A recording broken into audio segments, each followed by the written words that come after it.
And I'm Rachel T. Meyer, and we are Team Thriving Home. Yep, we are so excited you're here because we are doing our Double Your Dinner Challenge. So you can find this in the link below. It is a free PDF, and we are going to walk you through how to make one dinner tonight and make a freezer meal for later. So it saves time, it saves money, it's a great concept to get used to. So smart. There's so many great things in this packet that you're gonna want. So we have a shopping list, we have an equipment list, we have a pre-filled Hy-Vee shopping cart for you if you have a Hy-Vee in your area. Don't forget, we also teach you how to make this gluten-free or dairy-free if that's something you're concerned about. Yep, we have step-by-step instructions so you don't even have to think when you cook. Exactly. Because most likely you have a kid around you or you just have your brain full of other things. And then we have freezer meal labels ready to go, put on your freezer meal. So get that link, click on it, get this download, and let's get cooking. Let's get cooking. Let's do it. Woo! We are so excited about the recipe we are making with you today because this is our crockpot lemon chicken orzo soup, and so fun. It got featured in People magazine a year ago. Yes. It was so fun. It was really fun. It was a great surprise. Yeah. And this is actually, it's a delicious recipe. We hear from our readers all the time how much they like it. It's a great recipe for spring. It's a lighter soup, kind of lemony, lots of color pop, that kind of thing. So it's easy. It is easy.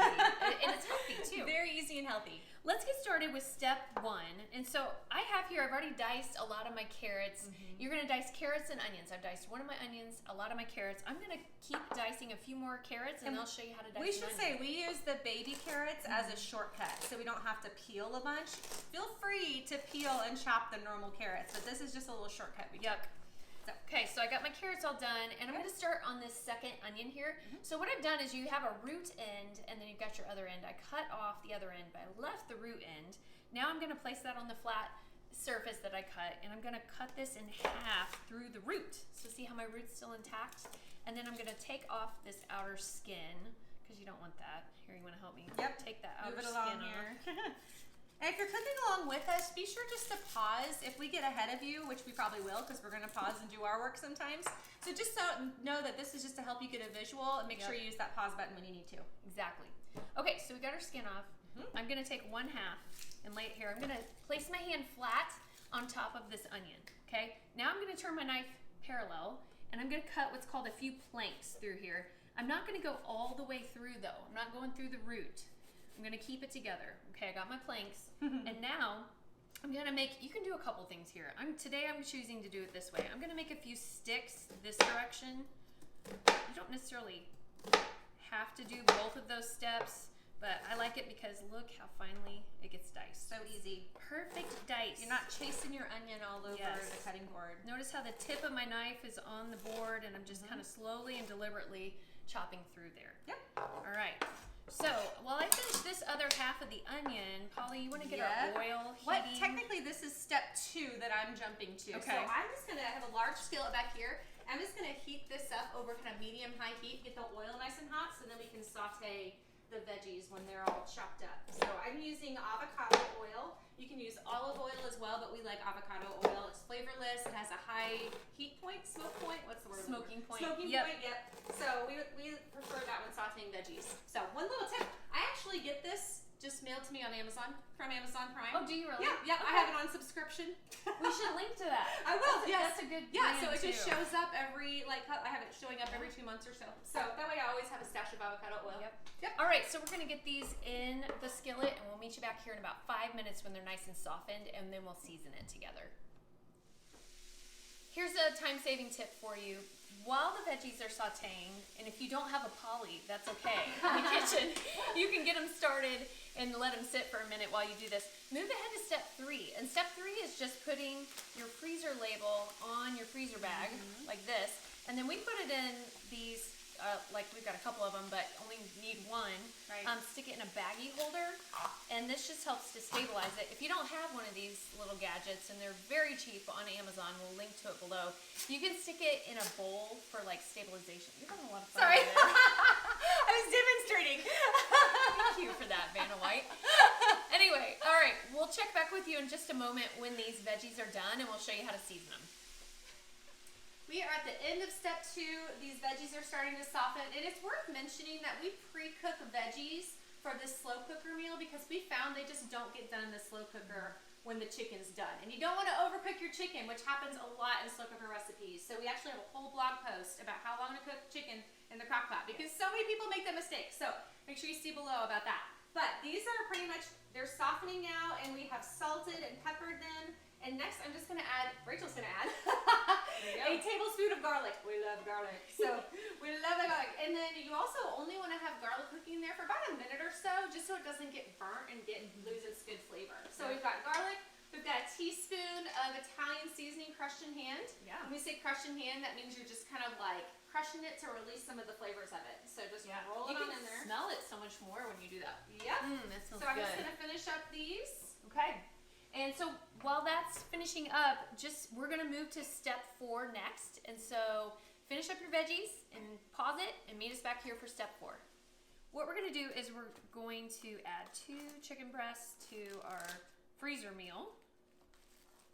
And if you don't have these bag holders, we said this earlier, but just put it in a bowl. It'll help support that bag upright. That way it's easy to put the ingredients in. 2 chicken breasts in the slow cooker. How long do chicken breasts cook in the slow cooker? A lot shorter than you think. It was surprising to us, wasn't it? So for our cookbook, which is back here, we tested hundreds of recipes for the slow cooker in Instant Pot.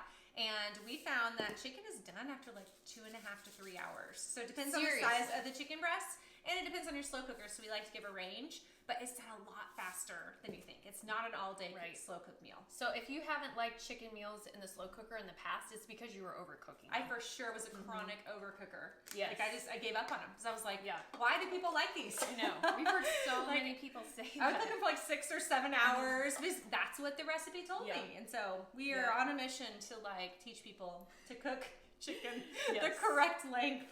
Okay, what I just did was I added 3/4 teaspoon of salt to each of these and 1/4 teaspoon of pepper to each of those. And now I'm going in with some chicken broth or chicken stock, and I'm gonna add 6 cups. Now I know that, thank you, just in case. I know that a quart is 4 cups, so I'm gonna add a quart to each one, and then half of a quart to each one. The baggie holders aren't foolproof, so especially when things get heavy. That's about a half quart. Yeah, close enough. Close enough. Guys, our recipes most of the time are kind of foolproof. Like, if you don't get it exact, it's okay. You'll be okay. That's kind of part of cooking. Exactly. That's why I like cooking so much. Okay, wait. No, you already put the half in there. I did a half and a half. Help me. I think you already put half. You did half and half. So put the rest in this one. Oh. Real life. This is why there's 2 of us, not one of us. You try to record yourself cooking and not make mistakes, all right? 2 mom brains equals 1 genius mom brain. That's what we're saying. All right, so we've got those. The last thing is we need 2 bay leaves. That one didn't look very good. Okay, 2 bay leaves for my freezer meal and 2 for the slow cooker. Yep. And sorry, the last thing is we need to add half of our cooked and cooled veggies to each of these. Yep. So just to kind of give yourself a visual of what half is I just like to split them in half like that. And then if I had a lighter skillet, I would just dump them in with my hand, but this is a big old cast iron and I'm not gonna try to do that on camera. So I'm just gonna use this cup and just scoop half into here. Just kind of eyeballing. Right, again, eyeballing. That's the theme of the recipe. This looks like a disaster. I know, I told you, that's making me nervous right there. All right, so we're gonna get the rest of these veggies in here and we'll meet you back, so pause it, and we'll meet you back here for the finale. Yes. At this point, you're gonna take your freezer meal and you're gonna put it in the freezer for later, and your future self is gonna thank you. Yep. And then you will continue making dinner for tonight. So you've got your meal in your slow cooker, you're gonna cook your chicken and everything in there for 2.5 to 3 hours is all, on low. That's all the chicken needs. When it's done, when your chicken's done, and you'll know chicken's done when it hits about 165 degrees internally if you want to use the meat thermometer, or it has no more pink on the inside. So at that point, take some tongs, remove your chicken to a wooden cutting board, leave it there. Okay, so that's step 6. You're done with step 6. Now step 7. Your soup has cooked for 3 hours or so, but now you're going to turn it to high because now we have to cook the orzo. Do you want to show them orzo? Yes. So this is orzo. If you've never heard of it, it looks like rice, but it's actually like a wheat type of pasta. So if you're gluten-free or trying to eat less gluten, you can always just use a quick cooking rice and don't do this step, but we like to do the orzo for this. Yep. So you'll put your orzo in, stir it, and kind of work quickly because this will lose heat when you take the lid off. Stir it in there, put the lid back on. That'll take 18 to 20 minutes until it's al dente. So it's tender, but still has a little chew to it. And at that point, while that's cooking, that's a good time to go ahead and shred your chicken on the wooden cutting board or chop it into pieces, bite-sized pieces, whatever you like. Step 8. We're on step 8, the final step. You're going to discard your bay leaves from your cooker. You don't want to eat those. Don't want to eat those. You're going to stir that chicken back into the slow cooker.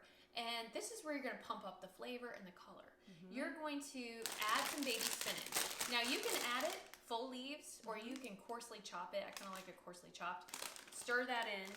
And you're also going to stir in some fresh lemon juice. This is what makes this recipe so good. Were you showing off? I was doing Can a little, juggle? just a little toss. So you're going to stir in your fresh lemon juice. And this just like, man, this takes this recipe over the top. So stir that in. Your spinach will wilt almost immediately. And it's pretty much ready to go. I usually like to taste and season some more with salt and pepper as needed. And when you serve it with a little Parmesan cheese over the top if you want. It's delicious. And that's it. Yep. Dinner is done, and dinner for another night is done. Congratulations! You just doubled your dinner in no time. You just saved yourself time, money, stress. You're going to be so glad you did it. So remember, grab this PDF in the link below. We also have other dinners that we've doubled. So that link is also going to be in the notes below. So hop over there and see what else you can do to double. Thanks for joining us today, and I hope you'll join us in our next Double Your Dinner Challenge. See you guys. Bye.